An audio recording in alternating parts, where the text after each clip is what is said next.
MBBS in just 16 lakhs. Kyrgyzstan, Central America, Russia, Georgia. Orbit Global Education.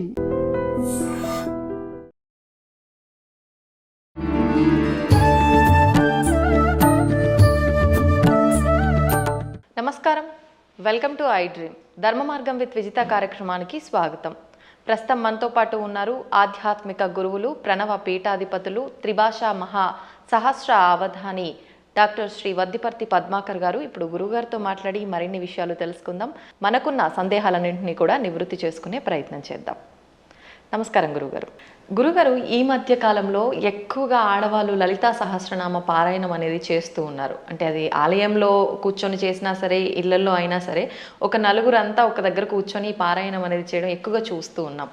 అయితే ముందు నుంచి లలితా సహస్రనామ పారాయణము ఇదంతా కూడా వైశిష్ట్యం ఉన్నప్పటికీ ఏదైనా ఒకరు మొదలు పెట్టారు అంటే దాని గురించి ఇంకెక్కువగా ఇప్పుడే కొత్తగా ఏదో ఉంది అనేటట్టుగా మాట్లాడుకుంటారు.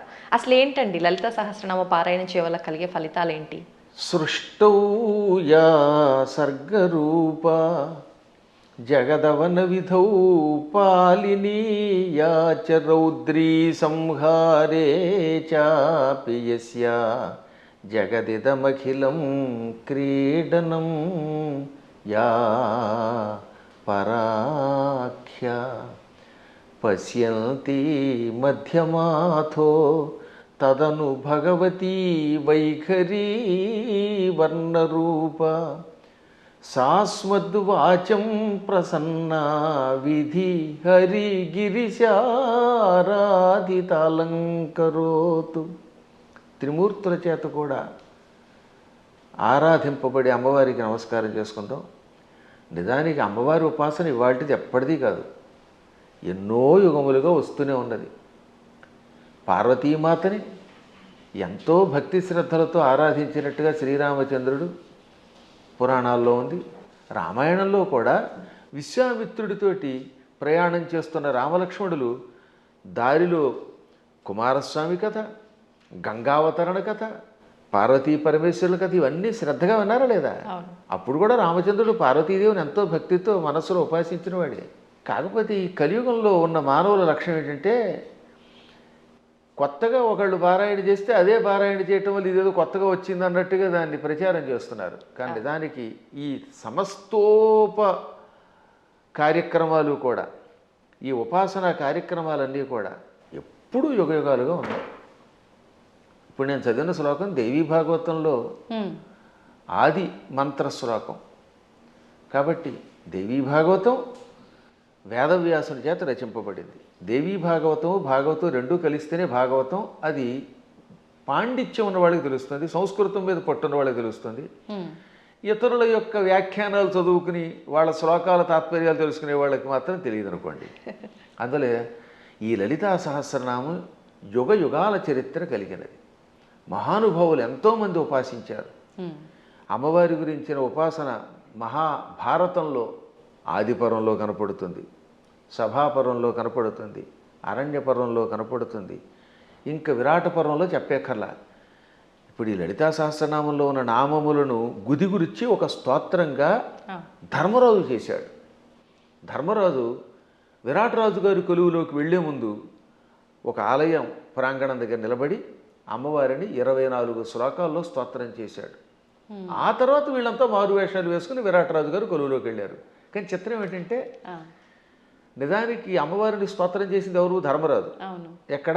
మహాభారతంలో విరాట పర్వంలో విరాటరాజు గారి కొలువు దగ్గరికి వెళ్లే ముందనమాట. అంటే ధర్మరాజు గారేమో కంకుభట్టి అనే పేరుతోటి, భీముడు వంటలవాడు వలలుడు వేషంలో, అర్జునుడు పేడి రూపంలో, బృహన్నల రూపంలో, నకుల సహదేవులు వరుసగా అశ్వనీ పాలకులు, అశ్వపాలకులను గోపాలకులుగా వెడుతున్నారు. ద్రౌపదీదేవి మానిని అనే పేరుతోటి వెడుతోంది, మాలినిగా, ఇది సైరంధ్రిగా. విరాట పర్వాన్ని నర్తనశాలగా సినిమా తీశారు. అందులో ఏం చేశారనమాట, ధర్మరాజు గారు అమ్మవారిని స్తోత్రం చేస్తే ద్రౌపది స్తోత్రం చేసినట్టుగా జననీ శివకామిని అని పాట పెట్టారు. నిజానికి జననీ శివకామిని అందంగా పీసుశీల్ గారు అద్భుతంగా పాడిన స్తోత్రం నిజానికి ఎవరు చేశారనమాట? అది ఆ స్తోత్రం ధర్మరాజు చేశాడు. కాబట్టి ధర్మరాజు కూడా అమ్మవారిని ఉపాసన చేశాడు.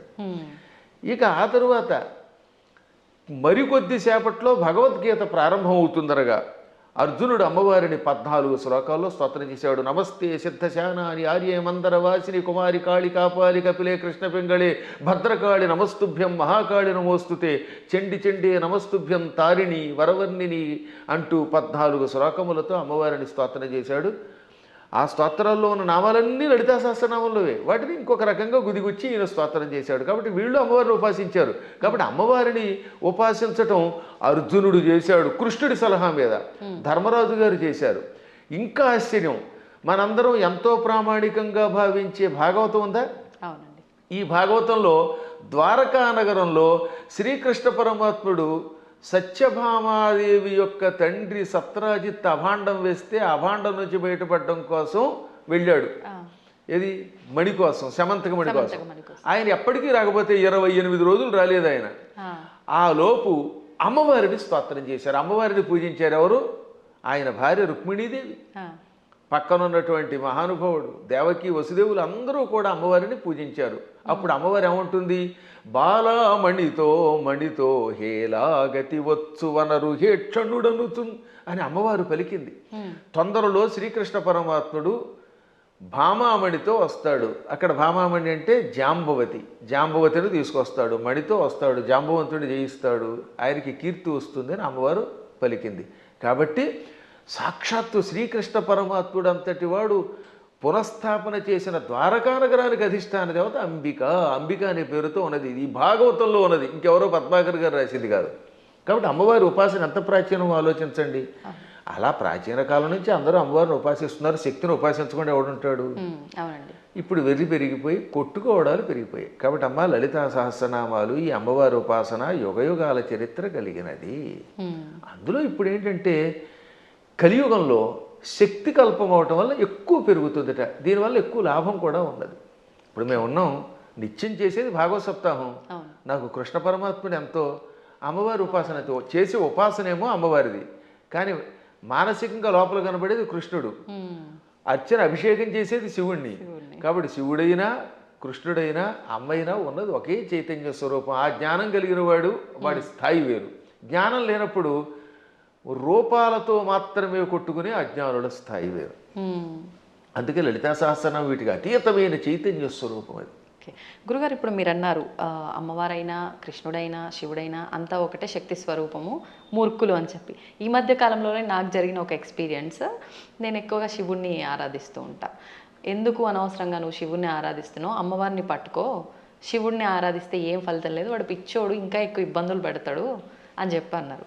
దానికి నేను ఏం సమాధానం చెప్పాలంటారు? నేను ఎలా నిర్ణయం తీసుకోవాలంటారు? అవతల మూర్ఖులు అయితే వాళ్ళకి ఏం సమాధానం చెప్పద్దు, మన పని మనం చేసేద్దాం. కొంచెం జ్ఞాని అయితే అజ్ఞానంతో కాకుండా కొంత జ్ఞానం కలిగితే వాడికి సమాధానం చెప్పచ్చు. అందుకే భర్తృహరి సుభాషితాలు చాలా గొప్పవి. అజ్ఞ సుఖమారాధ్య. అజ్ఞ అంటే ఏమీ తెలియని వాడు ఉన్నాడు, మూర్ఖుడుగా. వాడు మూర్ఖుడు కాదు, ఏమీ తెలియని వాడు.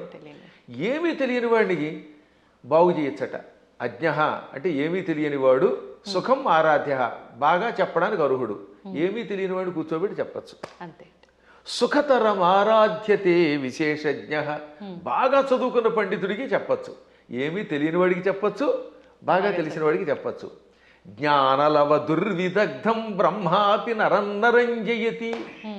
జ్ఞానలవ దుర్విదగ్ధుడు అంటే అర్థం ఏంటనమాట? తెలుసున్నది ఎంత, లవము అంటే కొంచెం, కొంచెం తెలుసు కానీ అన్నీ తెలుసని వాడికి అహంకారం. ఈ మధ్యన అలాంటి వాళ్ళు ఎక్కువైపోయారంట యూట్యూబ్లో.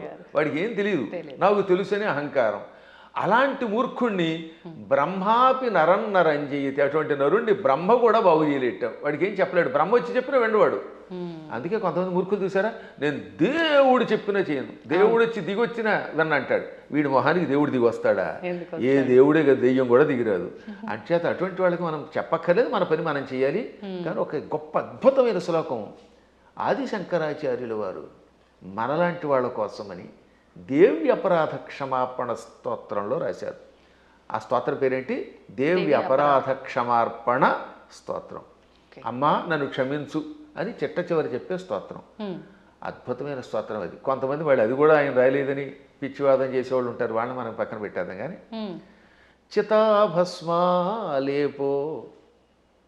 గరళమశనం దిక్పటధర జటాధారి కంఠే భుజగపతిహారీ పశుపతి కపాలీ భూతేశో భజతి జగదీశైక పదవీం భవాని త్వత్పాణిగ్రహణ పరిపాటీ ఫలమిదం.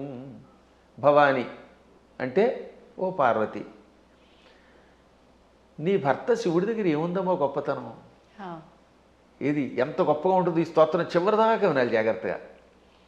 ఆయన చితాభస్మాలేప, ఎవడో శవాన్ని తీసుకెళ్ళి శ్మశానంలో కాల్చారు. ఆ కాల్చగా వచ్చిన బూడిని ఏమంటారు? చితాభస్మము. చితి మీద నుంచి వచ్చినటువంటి భస్మం. ఆ భస్మాన్ని ఆలేప, ఒంటికి పూసుకుంటున్నవాడు. మనం గంధం పూసుకుంటాం అంటే, మా బొట్టి వాళ్ళం పూర్వం గంధం అరగ తీసుకు పూసుకునేవాళ్ళం.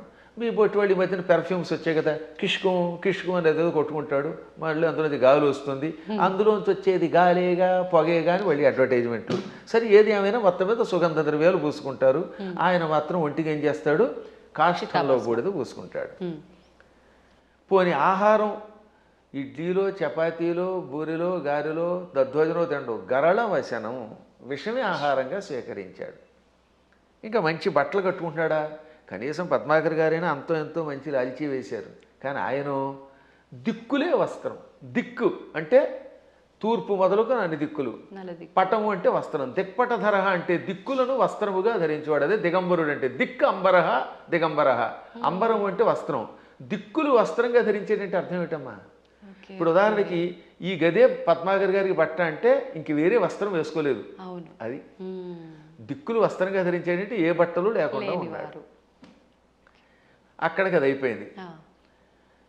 ఇక తర్వాత ఏమంటున్నాడైనా, జటాధారి, చక్కగా క్రాఫ్ దువ్వుకోడు, కర్లింగులు లేవు, కటింగులు లేవు, జడలు అట్టలు కట్టేసి ఉంటాయి. ఆ అట్టలు కట్టిన జడల్ని ధరిస్తున్నాడు. మెడలో బంగారపు గొలుసు ఒక్కటి కూడా లేదు. భుజగపతిహారి, బుస్సుమని మీదకు వచ్చే కాటురాజు గారిని మెడలో వేసుకున్నాడు ఆయన. పావుని గొలుసుగా వేసుకున్నాడు. పశుపతి, ఇంకా ఆయన ఎవరికి అధిపతి? పశువులకు అధిపతి. చేతిలో చూస్తే ఏ కంచము ఆకో పుచ్చుకుని వాళ్ళంతా బఫేని పెడుతున్నారుగా, ఆయన స్వామివారు ఏం చేస్తున్నారట? కపాలం ధరిస్తాడు. భిక్షాపాత్రగా చేతిలో పుర్రిని ధరించాడు, బ్రహ్మ కపాలాన్ని.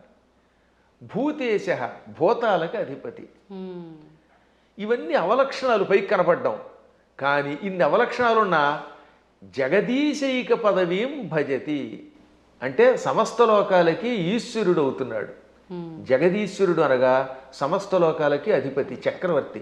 అన్ని లోకాలని పరిపాలించడానికి కావలసిన అర్హతలు వచ్చేసాయి ఆయనకి. లోకాలన్నిటినీ పరిపాలిస్తున్నాడు. కారణం ఏమిటో తెలుసా? భవాని త్వత్పాణిగ్రహణ పరిపాటి ఫలమిదం. నీ పాణిగ్రహణం చేశాడు, నీ చెయ్యి అందుకున్నాడు అంటే నిన్ను పెళ్లి చేసుకున్నాడు. అమ్మ ఆయనలో అన్ని అవలక్షణాలే, అయినా లోకాలను పరిపాలిస్తున్నాడు. కారణం నిన్ను పెళ్లి చేసుకోవడం. ఇదంతా నీ అనుగ్రహం. అంటే ఇందాక ఒక ఆవిడ చెప్పిందనోగా, ఏమని? అమ్మవారిని పూజిస్తే లాభం ఆయన దగ్గరే ఉంది అని. ఈ పై శ్లోకం యొక్క తాత్పర్యం ఇలా కనపడుతుంది. అంటే ఇందాక మీరు అన్నట్టు మిడిమిడిగా తెలుసుకొని మాట్లాడే మాట. ఇప్పుడు ఈ శ్లోకంలో ఉన్న అంతరార్థం తెలిస్తే మనకు ఆశ్చర్యం కలుగుతుంది. సామాన్యుడి భాషలో చెప్పాలంటే వాడికి పిచ్చెక్కుతుంది. ఇప్పుడు అమ్మవారిని పార్వతి అనలేదండి. పార్వతి అంటే పర్వతరాజు కూతురు, పుట్టింటి వారి పేరుతో పిలవాల. భవాని అన్నాడు ఆయన. భవాని అంటే అర్థం ఏంటి? భవస్య పత్ని భవాని అంటే శివుడి పెళ్ళామా. దాని అర్థం ఏంటి? మళ్ళీ అక్కడ ఏమంటున్నాడంటే ఆవిడ్ని ఓ శివుడి పెళ్ళామా అన్నాడు. మనకి ఏమనిపిస్తుంది? ఆవిడ పొగిడినట్టేం లేదు. మళ్ళీ వచ్చేసరికి నువ్వు ఎన్ని గొప్ప లక్షణాలు ఉన్నా, నీ వల్ల ఆయనకు గొప్పతనం వచ్చినా నువ్వు శివుడి పెళ్ళానివే. నీ అనేది నీప్ అని ఒకటి ఉంటుంది వ్యాకరణంలో. ఆ నీప్ అనేది కొన్నింటికి చేరితే భార్య అని అర్థం వస్తుంది. ఆ ఏ ఏ పదాలకి? భవ దానికి నీపు చేరితే భవాని, మృడ నీపు చేరితే మృడాని, రుద్ర నీపు చేరితే రుద్రాణి, శర్వ శర్వాణి. వీటికి భార్య అని అర్థం వస్తుంది. అందులో శివాని లేదు. అందుకే శివాని అనే శబ్దం అసాధు. శివాని అని వాడేస్తారు కానీ శివశబ్దం పక్కన నీపు ఉండదు. భవ, రుద్ర, మృడ, శర్వ ఇది ఆకృతి గణం. వీటికి మాత్రమే చేరితే భవాని, రుద్రాణి, మృడాని, శర్వాణి అవుతాయి. కాబట్టి ఇంత చేసి నువ్వు ఎంత గొప్పదానివైనా, నీ వల్ల ఆయనకి వచ్చినా నువ్వు ఆయన పెళ్ళానివే అని చెప్పడం. ఇంకా పైకి వద్దాం. ఇందాక చెప్పినవి ఈ ప్రపంచంలో ఎవడైనా కాష్టంలో ఉన్న బూడిదను పూసుకుంటాడా? మీకు ఎంతో స్నేహితుడు ఒక ఆయన ఉన్నాడండి, ఎంతో ఇష్టుడు ఒక ఆయన ఉన్నాడు. ఆ గొప్ప వ్యక్తి ఒక ఆయన తాతగారు అంటే చాలా ఇష్టపడతాడు. ఆ తాతగారు పోయారనుకుందాం. ఆ తాత లేకపోతే బతకలేనన్నవాడు ఆ తాతగారి శరీరం కాలిపోయాక ఆ బూడిద పూసుకుంటాడా? అస్సలు ఒక్క శివుడు మాత్రమే తన భక్తులు తనను ఉపాసించాక వాడు నా భక్తుడు, వాడు నాకు ఎంతో ఇష్టుడు అని వాడు చావగానే వాడి శరీరాన్ని శ్మశానంలో కాలిస్తే రారా నాయనా అని వాడి బూడిదని ఒంటికి పూసుకుంటున్నాడు. ఆ బూడిద పూసుకోగానే వాడు శాశ్వతంగా కైలాసానికి వెడుతున్నాడు. అంటే ఆ భక్తుడి మీద ఆయనకి ఎంత ఇష్టం. ఈ ప్రపంచంలో ఇంత ప్రేమగా చూసే దేవుడు ఇంకెవడన్నా ఉన్నాడా? ఒకసారి ఆలోచించండి. భక్తుడి యొక్క కాష్టంలో బూడిదని ఒంటి మీద గంధంలా పూసుకునే ఏకైక కరుణామూర్తి శివుడే. ఆయనకి మాత్రమే శక్తి ఉంది, ఇంకెవడో పూసుకోలేడు. పూసుకుంటే చస్తాడు, బ్యాక్టీరియా వచ్చి చచ్చిపోతాడు ముందు. రెండవది గరళమశనం, పాలసముద్రం చిలికారు.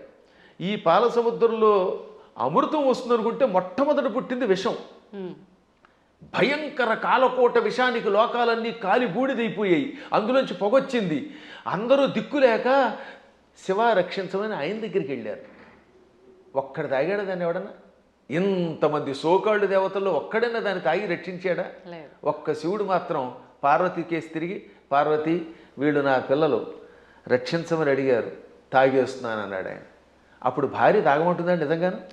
ఏ భార్య అయినా సరే, ఏమండి వాళ్ళకి మతి లేకపోతే మీకు మతి లేదా? బాబోయ్ నా మంగళసూత్రం గట్టిగా ఉండాలి, మీరు తాగద్దనాలా, కానీ ఆవిడే ఉంది తాగేయండి. అందుకే పోతన గారు అక్కడ ఒక అద్భుతమైన పద్యం రాశారు భాగవతంలో అష్టమ స్కంధంలో. మృంగెడివాడు విభుండని, మింగేవాడు తన భర్తని తెలుసు.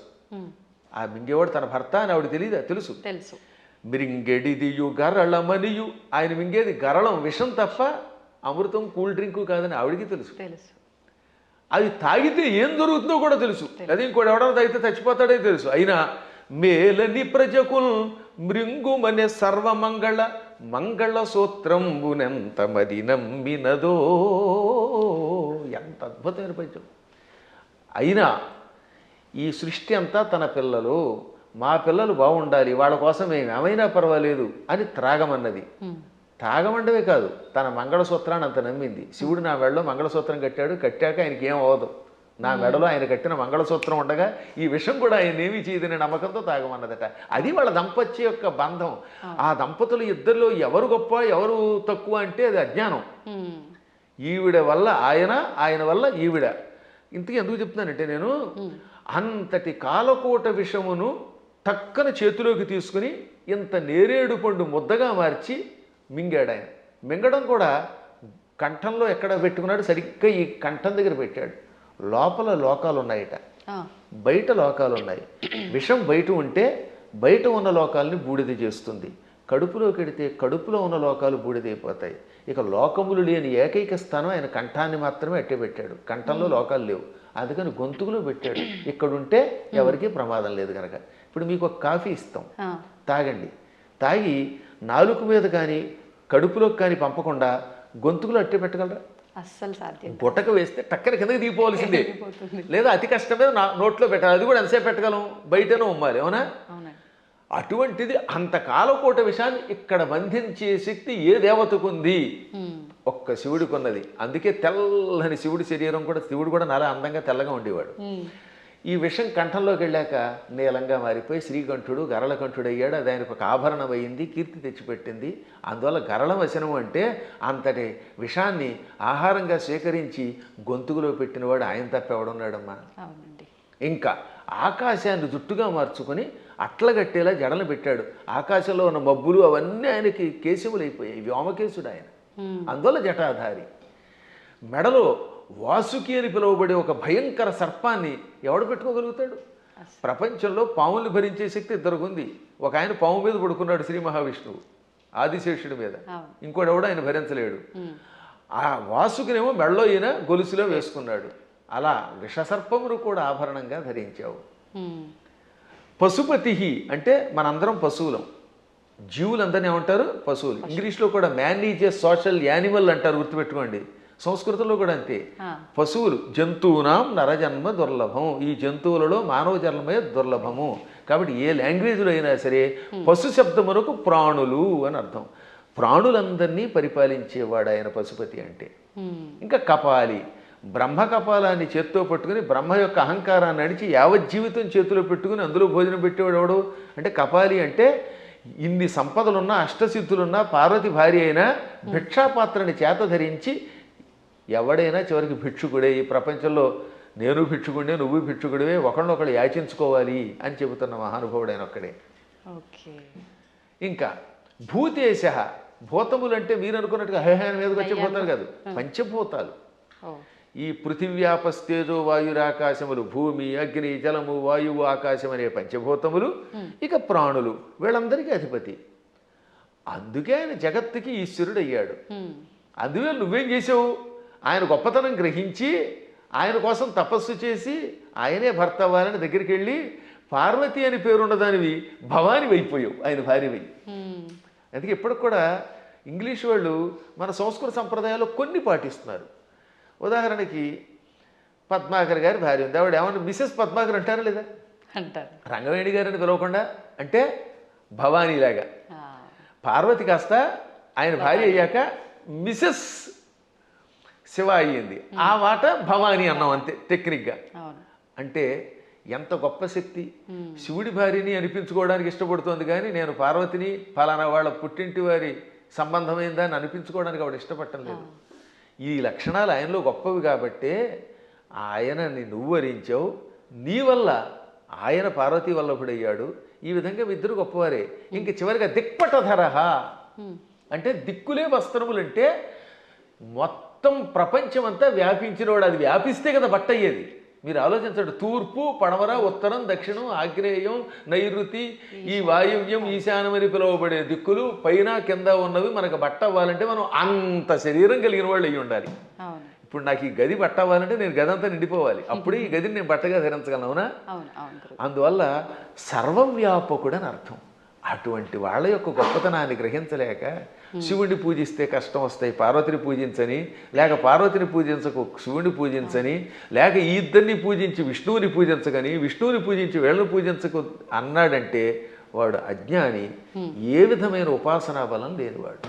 అందువల్ల వీటికి అతీతంగా సర్వవ్యాపకుడైన శివుడు ఆయన ఏకో దేవ, ఏకో దేవ కేశవో వా శివో వా, ఒకడే దేవుడు. నువ్వు శివుడను, కేశవుడను, పార్వతి అను, లేక లక్ష్మి అను, సరస్వతి అను, కుమారస్వామి అను, విఘ్నేశ్వరుడను, ఇన్ని రూపములతో కనపడుతున్న పరమాత్మ ఒక్కడే. గురుగారు, అంటే మాలాంటి జ్ఞానం లేని వాళ్ళము ఇలాంటి పిచ్చి ప్రశ్నలు వేయటంలో అర్థం ఉంది, వాదించడంలో అర్థం ఉంది.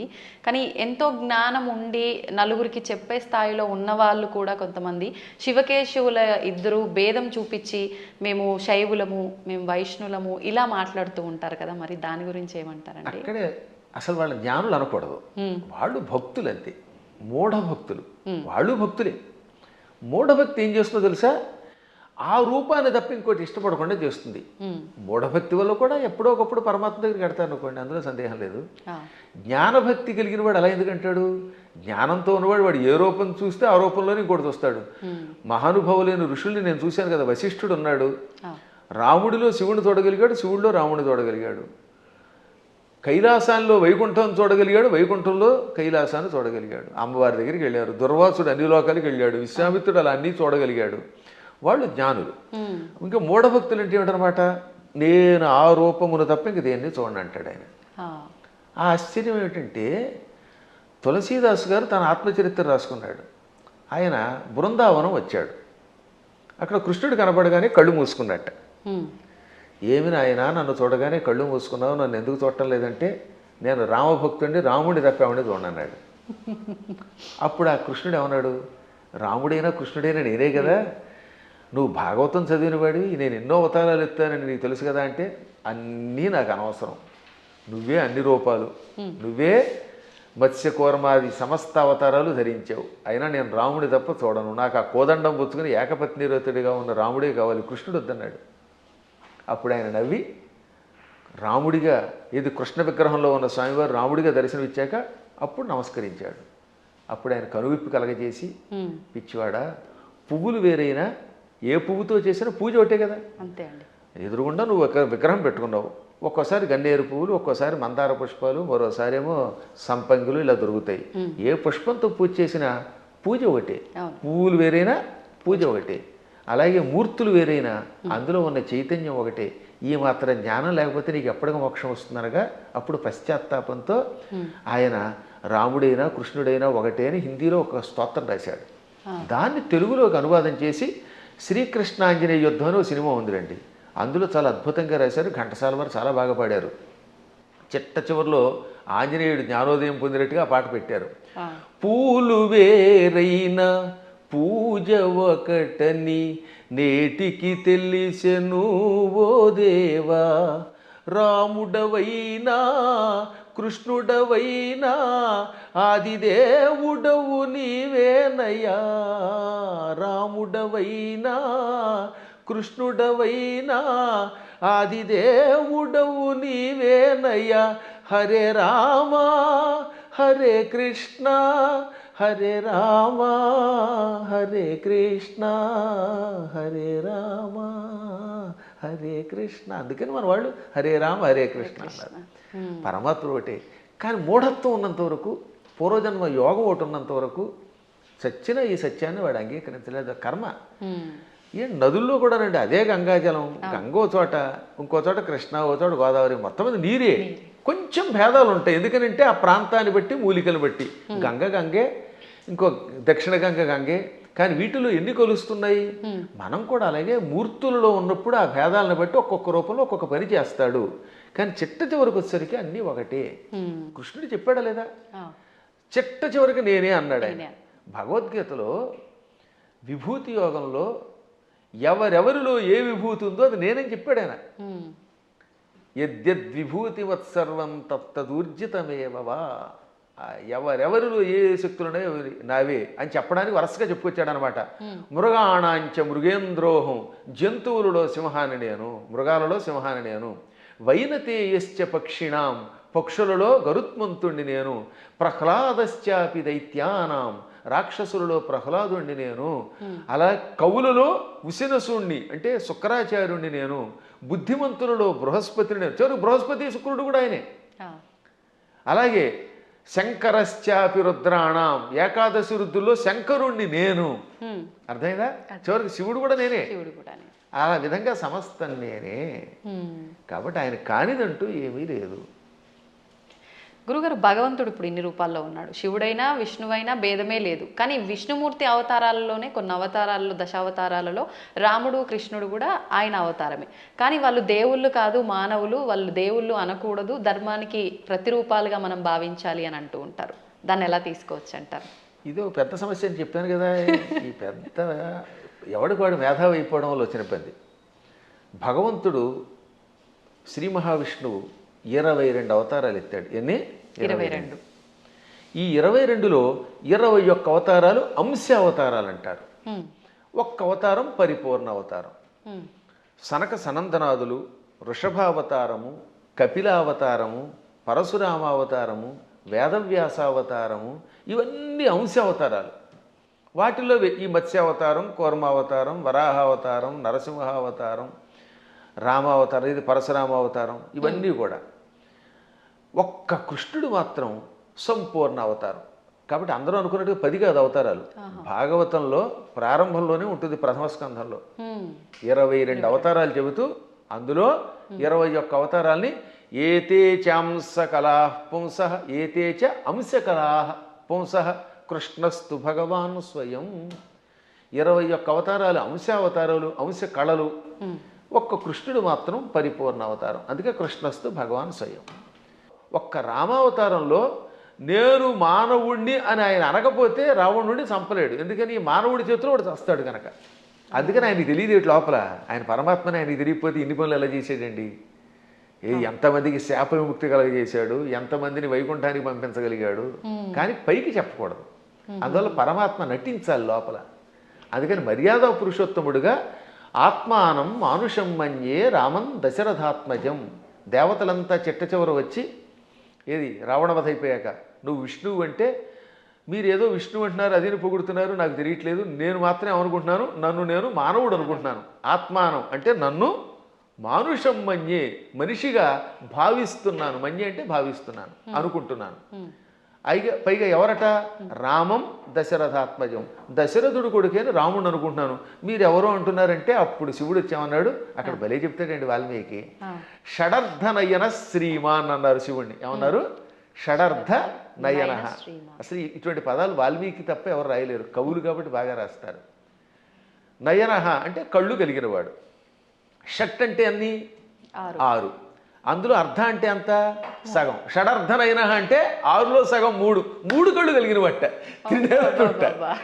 ఎంత త్రినేత్రుడు అనడానికి ఎంత చమత్కారం చేయాలి, బలి పెడతాడు కదా. అదే కవుల యొక్క చమత్కారం. అందువల్ల కవుల చమత్కారం తెలియక రామాయణం అర్థం కాక ఏదో పిచ్చివాగుడు అవుతారు. కానీ షడర్థనైన అండంలో అర్థం ఏంటో తెలుసా? 6ని 3గా చేశాడు, 6 శత్రువుల్ని 3గా చేశాడు. ఆ 3ంటిని సూర్యచంద్రులు అగ్నిగా మార్చి కళ్ళుగా పెట్టుకున్నాడు. వీటిల్లో సూర్యుడు స్వయం ప్రకాశకుడు, చంద్రుడు సూర్యుడు యొక్క కాంతి సేకరించి చల్లదనం ఇస్తాడు. ఈ 3 ఆయన దేన్నైనా భస్మం చేస్తాడు. అంటే కామక్రోధ లోభమోహ మదమాత్సర్యాలనే శత్రువుల్ని 3 ముద్దలు చేసి ఈ 3 ముద్దల్ని కూడా ప్రజలకి త్రిగుణముల రూపంలో ఇచ్చి త్రిగుణములతో కూడిన ప్రజల్ని త్రిగుణాతీతుల్ని చెయ్యగలిగే శ్రీమాన్ సంపదలు కలిగిన వాడు శివుడు.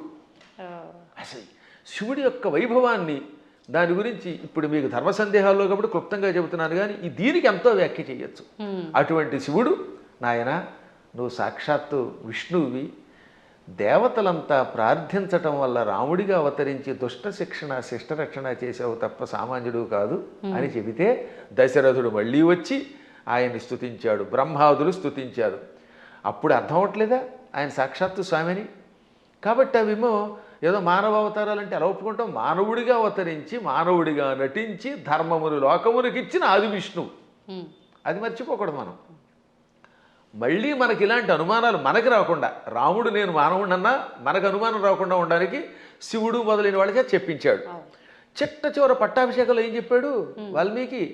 ఆదిదేవో మహాబాహు హరిర్నారాయణ ప్రభు సాక్షాద్రామో రఘుశ్రేష్ఠ శేషో లక్ష్మణ ఉచ్యతే. ఇది పట్టాభిషేకంలో చిట్ట చివరి శ్లోకాలు. ఆదిదేవుడు, మహావీరుడు, సాక్షాత్తు విష్ణువు, ఆయనే రాముడిగా పుట్టుకొచ్చాడు. ఆయన విశేషణాలు: ఆదిదేవ, మహాబాహు, సాక్షాత్ నారాయణ ప్రభు, రామ రఘుశ్రేష్ఠ. ఎన్ని విశేషణాలు చూడండి. మళ్ళీ ఆ శ్లోకాలు 1-2 సార్లు వినాలి. ఆదిదేవో మహాబాహురు హరిరి నారాయణ ప్రభు సాక్షాత్ రామ రఘుశ్రేష్ఠ. ఆదిదేవుడు, మహాబాహుడు అంటే పరాక్రమవంతుడు, హరి నారాయణుడు, సమస్త లోకాలకి ప్రభువు, ఆయనే సాక్షాత్తు రాముడు. శేష లక్ష్మణ ఉచ్యతే, ఆదిశేషుడే లక్ష్మణుడు అని పిలువబడ్డాడు. కాబట్టి ఇంకెక్కడ స్పష్టమైపోయిందా? అయినా సరే రాముడు కాదు ఉట్టి మనిషి అంటాడు అనుకోండి, అది వాడి కర్మ. గడ్డి పరకలు తినేవాళ్ళు అలాంటి మాటలు మాట్లాడతారు, అజ్ఞానంతో మాట్లాడేవాళ్ళు అలా మాట్లాడతారు. కానీ మనకి తెలుసు, అందుకే రామనామాన్ని ఇప్పటికి కూడా మనం స్మరించి గుడి కట్టి పూజిస్తున్నాం. అందువల్ల ఆయన ఏం చేశాడు, ఎలా చేశాడో తెలుసుకోవాలి, రాముడిలాగా నడుచుకోవడానికి ప్రయత్నించాలి. ఇంకా కృష్ణుడు చెప్పడమే ప్రారంభంలోనే విశ్వరూపంతో పుట్టుకొచ్చాడు. అసలు పుట్టడమే విశ్వరూపం. ఆ తర్వాత వెళ్ళి చిన్నపిల్లవాడు ఎన్నో లీలలు, అణువణువునా లీలలే. ఎన్ని చూపించాడో లీలలు లెక్కలేదు. ఒకసారి ఏమో మామూలుగా నేను చిన్నపిల్లాడిని అంటాడు, నాకు పెద్దవాళ్ళు మీరు దండం పెట్టడం ఏమిటంటాడు అని వెంటనే గోవర్ధన పర్వతం ఎత్తుతాడు. ఇది అక్రూరుడు వచ్చాడులేండి. అక్రూరుడు రాగానే, అక్రూరా నేను 8 ఏళ్ల బాలుణ్ణి, నువ్వేమో 40 ఏళ్లవాడివి, నువ్వు పెద్దవాడివి, నాకు నమస్కారం చేయటం ఏమిటి అనగానే కాసేపు ఆయన భ్రమలో పడ్డాడు. వెంటనే వెళ్ళి యమునా నదిలో తన విశ్వరూపం చూపించాడు. వెంటనే తాను మరిచిపోయి స్తోత్రం చేసి, నేను పెద్దాడిని ఏంటి, నువ్వు పిల్లవాడు ఏమిటి, సమస్త లోకాలకి నువ్వే తండ్రి బాబోయ్ అన్నాడు ఆయన. ఇన్ని లీలలు చూపించిన పరమాత్ముడు. ఇటువంటి వాళ్ళు మనుషులు అంటే ఆ అన్నవాళ్ళ యొక్క విచక్షణ వదిలేయాలి తప్ప ఇంక మనం ఏం అనలేమంతే.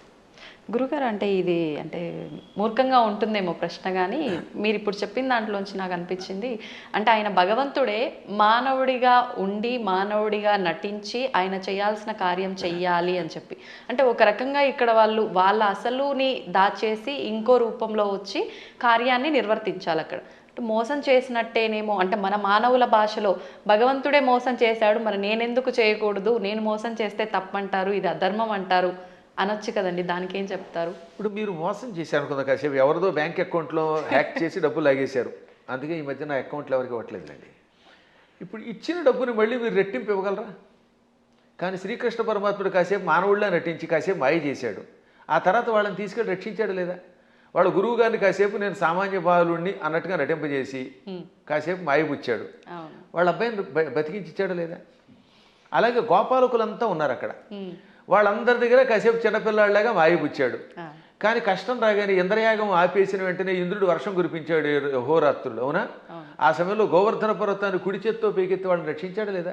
చిటికిన వేలుతో ఎత్తలేదు, చిటికిన వేలు, ఇంకేదో బొటన వేలు, వాడి మొహం, ఇలాంటివన్నీ ఎవడికి తోచింది వాడు చెప్తాడు. కరేణైకేన అన్నారు, అంటే ఒక చేత్తో, అది కూడా దక్షిణ హస్తేన, 2 సార్లు వ్యాసుడు రాశాడు. తెలుగులో కూడా గోవర్ధన గిరి ఎత్తెన్ చక్క నొక్క కేలన్ లేలన్ అని పోతన గారు అనువాదం చేశాడు. మళ్ళీ అది ఏ చెయ్యో మనకు తెలియదు కదా, అందుకని తర్వాత పద్యంలో వలకేలదాల్చి అంటే కుడి చేత్తో ఎత్తి విపుల ఛత్రంబుగా బట్టి అన్నాడు, చేత్తో ఎత్తాడు ఆయన. పర్వతాన్ని 7 రోజులు ఎవరెత్తగలరు? అప్పుడు వాళ్ళకి అర్థమైందా లేదా? కాబట్టి పరమాత్ముడు ఎప్పుడు నేను పరమాత్ముడిని భూలోకంలో ఉన్నప్పుడు చూపిస్తే తన లీలలో, అప్పుడు అవతల వాళ్ళు ఈయంతో సన్నిహితంగా మెలగలేరు. ఇప్పుడు మీ పై ఆఫీసర్ ఎప్పుడు స్ట్రిక్ట్గా నేను ఆఫీసర్ని కూర్చుంటే మీరు ఏం ఉద్యోగం చేస్తారు? ఈ దిక్కుమాలాడు శాడిస్ట్ దొరికాడు అంటారా లేదా? అంటారండి.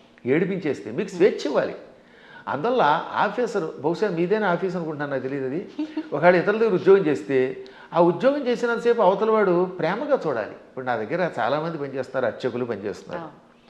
నాతో పాటు మీరు చూశారు కదా, నాతో పాటు ఓ సహాయకుడు వస్తాడు రాజు, మా అర్చకులు సాయి మనోజ్ కానీ లేకపోతే పవన్ శర్మ కానీ, వీళ్ళు నన్ను ప్రేమగా తండ్రిలా భావించి కూడా ఉంటున్నారు కాబట్టి ఇంత హాయిగా ఉంటున్నారు. వాళ్ళు ఎందుకు ఖర్చు పెట్టారు, ఎలా చేశారు నేను అడగను, అప్పుడు వాళ్ళు ఇంకా నిజాయితీగా ఉంటారు. అవునండి.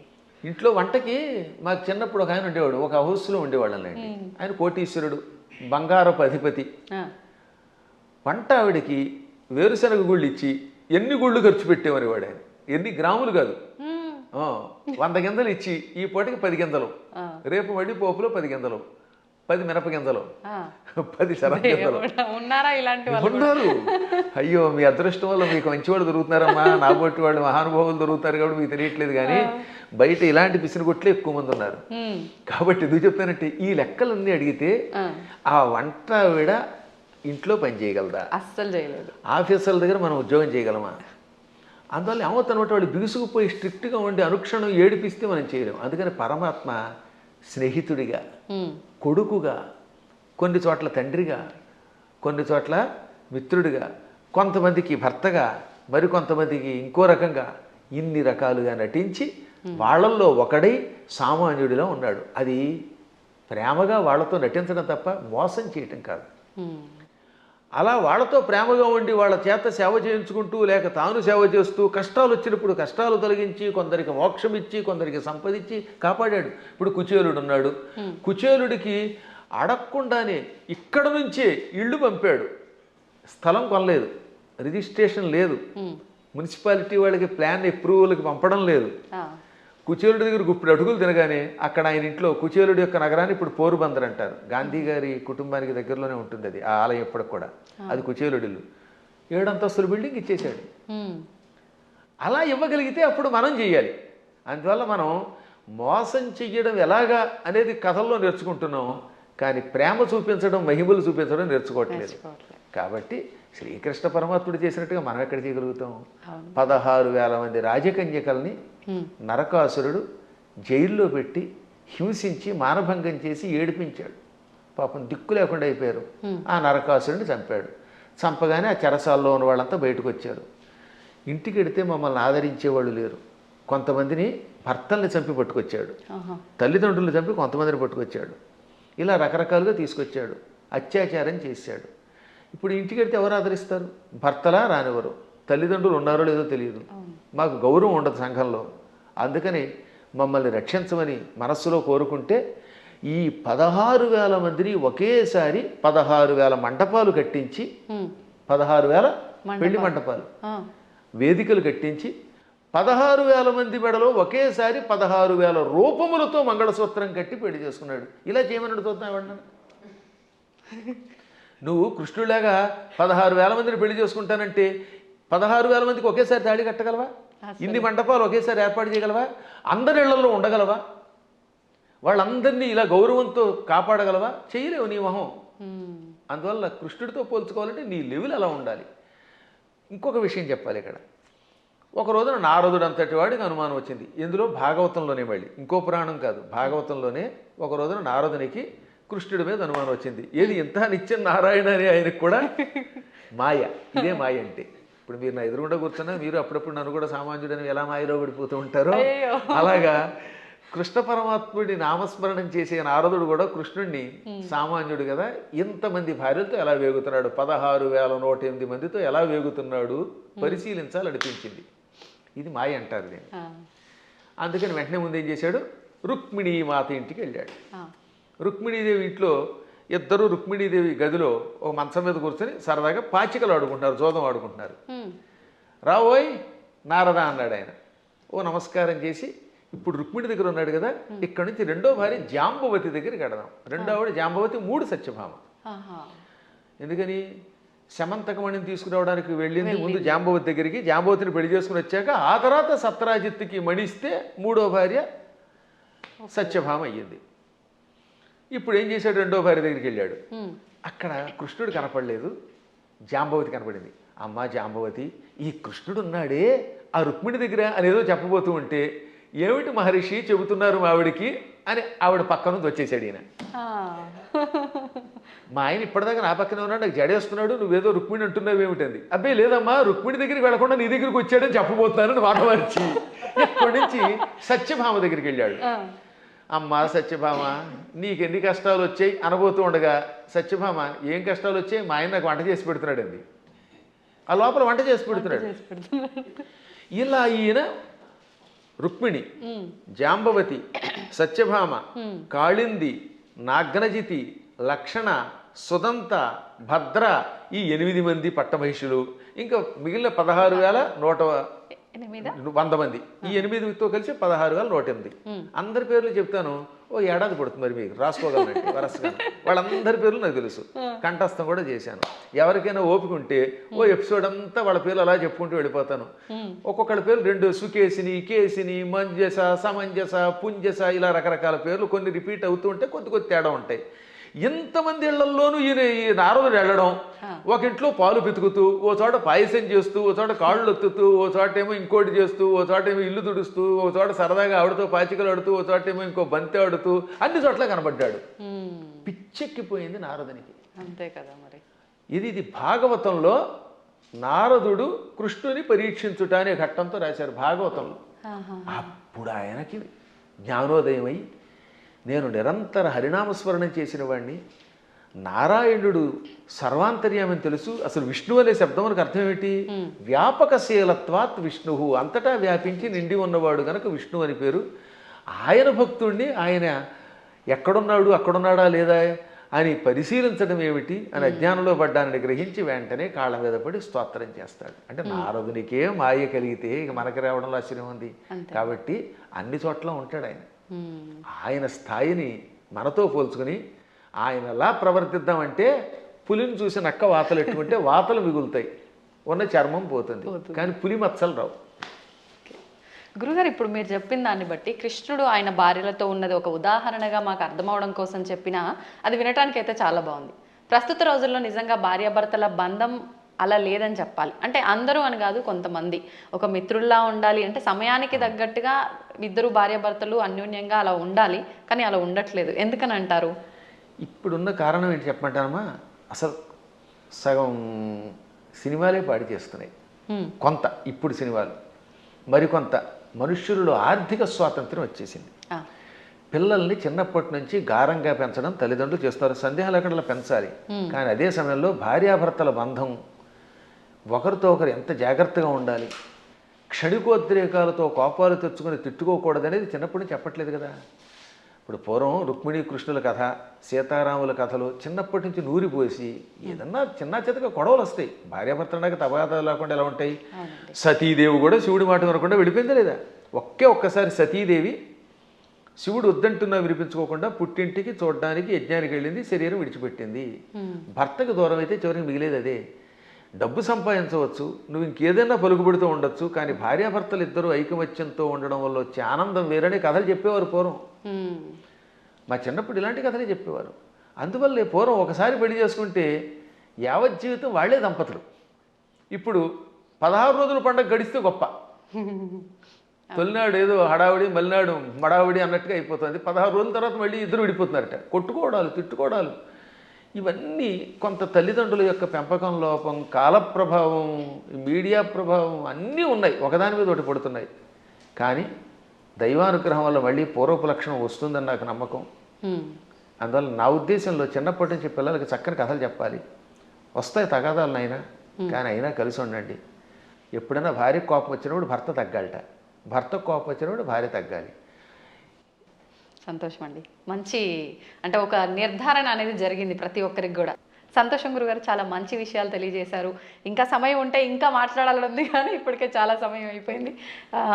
మీ అనుమతి ఉంటే మరొకసారి మరొక వీడియోలో తప్పకుండా మంచి విషయాలు మాట్లాడుకుందాం. ధన్యవాదాలండి. తవ్వండి, తవ్వుతూనే శివలింగం. సరే, దాన్ని అట్లా కప్పేసేయండి, చూపించదండి. Krishna is there. మూర్తి పూజ కాదు, సాక్షాత్ బ్రజేంద్ర నందన భగవాన్ ఉన్నారు మూర్తిలో.